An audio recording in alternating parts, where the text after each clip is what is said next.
Hopefully over time, many of you have seen different kinds of formats on my channel, like the cassette that you see here, and it's demonstrated in different ways on my channel. And then maybe you've seen the mini cassette, which is right here, shows made in Austria. And then there is the micro cassette, which I think pretty much ruled the roost when it came to dictation devices, at least in the USA. And then there's the rare, but we must mention it. This is the Dictaset. This is the Dictaphone Pico cassette, made in Japan. And probably only seen on my channel is the Maverick Talking Notepad format, which is pretty much a dictation format on an endless loop cassette. The equipment to record all of those on are shown here. Here's some examples. This is a regular standard cassette, and then a stereo micro cassette, which you can see on my channel in detail.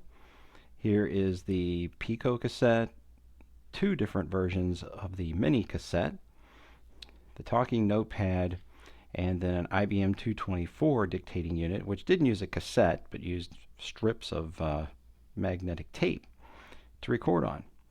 So today, in light of all of these different formats that you see here, I want to show you a new format that's pretty well new to me. I've never owned one before, but I want to highlight on my channel because it too was a dictation format that was meant to compete with these.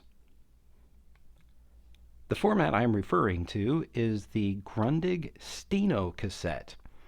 And the unique thing about this Steno cassette or Steno, is that it had its own built-in tape counter or meter that rolled along with the tape as it was going across. So it would show you how far you had gone into the tape recording. So this was a 30-minute cassette, and you would see that once you got to 30, you were done. You had filled up the cassette. Kind of a unique recording system on that regard. Also unique in the fact that you could not turn the tape over. So look at there, made in Germany. So it's purely a German product and probably had a little bit more popularity across the pond from us here in the US. Just to compare size, it would be somewhere in between the compact cassette, which you see there, and probably the mini cassette, which is here, or even the mini or the micro cassettes. So there you go. So as far as its size, I don't know, it's 3/4 of the way as big as a regular cassette. So what kind of machine did you record these on? Well, I'll show you that as well. And here it is, my friends, in all of its shiny silver glamour. This is the Grundig Stenorette 2020. Very professional looking device, and I'm sure was used by many professionals to dictate their work to someone in their office, which probably ended up on a letter or another piece of paper. So it has mostly metal cabinet, and the tape goes in with a slide of this slider right here. So you slide this open, and the slider has a dual purpose. It not only opens this up and allows you to put the cassette in, but it also pulls back the playback head as well as the pinch roller to pull it out of the way so the tape can be released. And it's very similar to, I don't know, a videotape product that's out there versus an actual cassette. As you can see, it uses these little prongs on the end of these little turntables to pull the cassette across. But it is a capstan driven cassette deck, and is pretty cool. This one did work pretty much out of the box. It has a little speed regulating issue that I haven't worked out yet, but you got a record indicator here. You have a microphone. You have a place on the top to connect an accessory. I would assume probably headphones were plugged in right there. And there's your volume control. Your record button is here on the side, and the slider control pretty much does everything. It does play, stop, fast forward, rewind, and record. And there you can see it spinning there. All right, so let's go inside and see what's inside this unit. It's very cool. The unit is actually modular, which means that the circuit board can be pulled out with just one pull. There's really no screws holding this circuit board in place. Now, I think that's genius, because for somebody working at a company and you're wanting to be able to fix these things quickly, get the turnaround to get back to work, it'd be awesome if something on the circuit board just went out and all you'd have to do is pull the circuit board out, which is the case. It uses a 9-volt battery to operate it. You can see the bottom of the capstan here, the flywheel, and it actually has a grid on it to set the speed. And you can set the speed via this potentiometer right here in front of my finger. There, of course, is the drive motor. And there's 2 belts. There's a belt going from the drive motor to the flywheel, and then there's another one going around this little wheel here to drive the rest of the controls, the functions such as the take-up spindle and fast forward, rewind, etc. So you can remove this part here just by pulling up on the plug here at the other end. As I said, very easy to work on in that regard. Except, I'm having a little trouble there. There we go. All right, so there is the entire circuit board removed. And I noticed that all of the capacitors are all those, well, they call them orange drops now, but I guess these would have been called blue drop capacitors. All nice and encased there.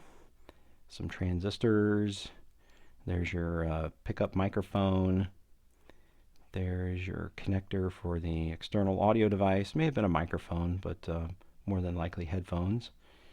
And there's the switch, I guess, that tells the system when to mute the audio for fast forward or rewind, etc.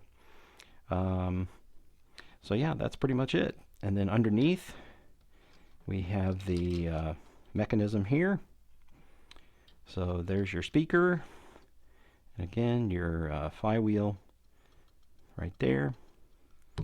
And the mechanism to operate the unit in there as well. So very well built, very tough built.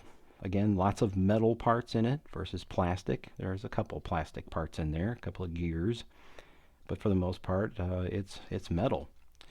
So we can go ahead and plug the chassis, or the motherboard, you might call it, back into place here. And let's see here. I must have activated something. This little switch here you have to check to be sure you've got it in the right place and not pull that plug out. All right.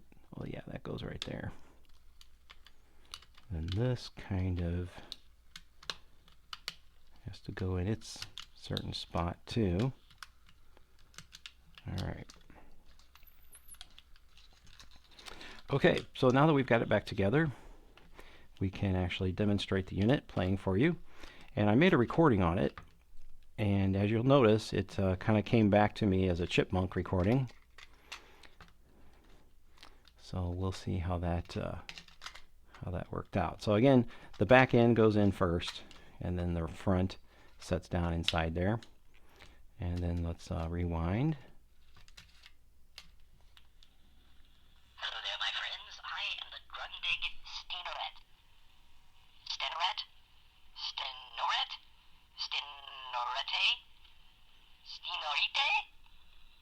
2020? Okay, that's me. I'm cool.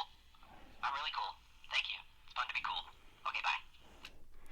So as you heard there, the pitch sort of went up on the upscale once the unit was played back. So apparently it has either a scratchy potentiometer to set that speed, or maybe just has a speed control problem circuitry-wise. So let's rewind it again, and I'll let you see what that looks like underneath. You can see if I fast forward here, if I can fast forward here.